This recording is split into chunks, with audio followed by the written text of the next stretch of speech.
ভেবেছিস খুব সহজে তাই না?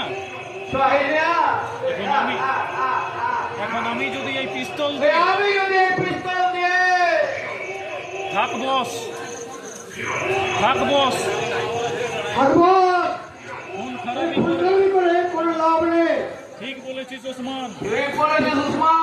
শোন সর্দার, আজ খালি হাতে ফিরে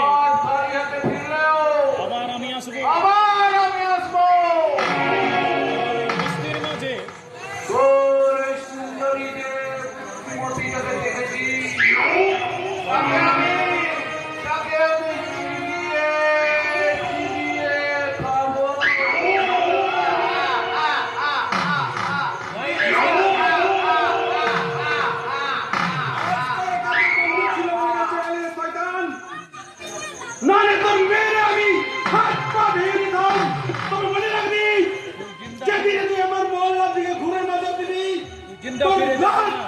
আমি মেরে জলে ভাসিয়ে দেবো রে শয়তান, মেরে জলে ভাসিয়ে দেবো।